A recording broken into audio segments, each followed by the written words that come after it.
Imagine this. You're snuggled deep in your cozy bed, dreaming sweet dreams, and then, suddenly, your eyes pop open. It's 3 o'clock in the morning. This super common thing that happens to so many grown-ups and kids isn't just a random oopsie.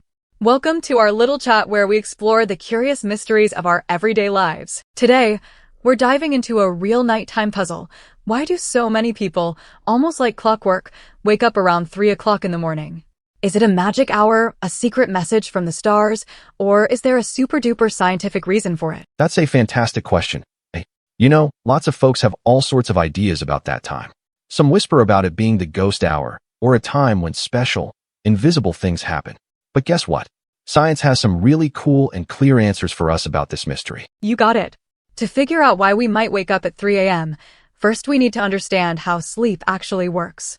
It's not just like turning off a light switch and staying off, is it? Precisely. Our sleep comes in special cycles, like little journeys, each lasting about 90 minutes.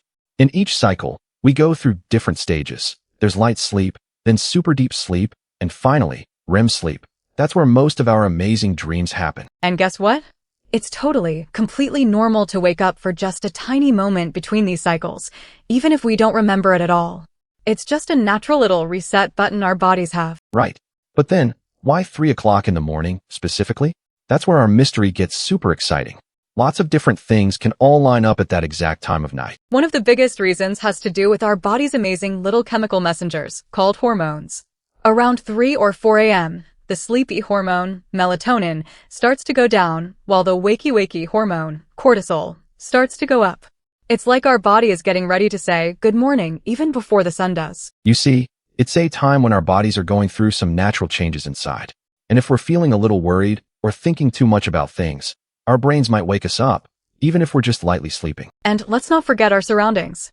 If our room is too hot or too cold, or if there's a little noise outside, or even a tiny bit of light peeking in, those things can make it hard to stay asleep when we're in a lighter sleep. Besides those everyday things, sometimes there are actual body reasons that can wake us up, and we shouldn't ignore them. Exactly. Sometimes, grown-ups might have something called sleep apnea, where they stop breathing for just a few seconds while they're sleeping. This can make them wake up a lot during the night. Or, some people might have a tummy ache that feels worse when they're lying down.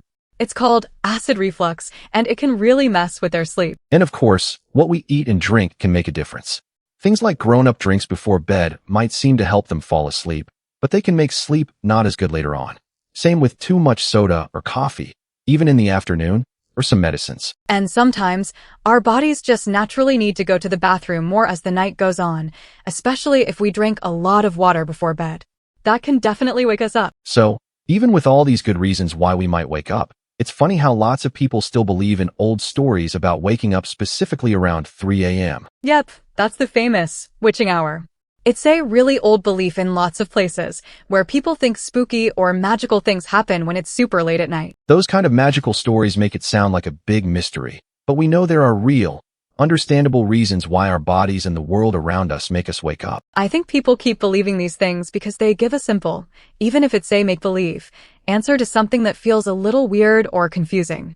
Our brains always want to understand why things happen. So, now that we've figured out these wake-ups aren't so mysterious, what can we actually do to stop them from happening, or at least make them easier when they do? The first big step is something called sleep hygiene. It's about simple but super helpful habits. Going to bed and waking up at the same time every day, making sure your room is dark, quiet, and cool, and no screens before bedtime. And keeping calm is super important. Things like quiet time, deep breaths, or even just writing down what's on your mind before bed can help your brain relax and let you sleep all the way through. If you do wake up, the main thing is not to worry. Try not to look at the clock. If you can't get back to sleep after about 15 or 20 minutes, get up and do something quiet. Then go back to bed when you feel sleepy again. Now, if you're waking up a lot and it's making you feel tired or grumpy during the day, or if you have other weird feelings, don't be shy about talking to a grown-up or a special sleep doctor. It's good to make sure everything's okay with your body. So, all in all, this whole mystery about waking up at 3 a.m. isn't really such a big mystery after all. Nope, that's right. The super important thing to remember is that waking up in the middle of the night is totally normal, and waking up around 3 a.m. isn't weird at all by itself. It's not some magic spell, but just lots of little things happening at once. What we really want to do is find the real reason for those wake-ups, whether it's something with your body's signals, what's happening around you, feeling worried, or maybe even how your body feels, instead of just worrying about the exact time on the clock. Exactly. It's good to watch how you sleep without getting too worried. Try to understand your own body, and make sure you have super good habits to help you get peaceful, refreshing sleep. We really hope this episode helped shine a light on this nighttime thing for you. Don't forget to subscribe so you don't miss any of our next adventures. See you real soon.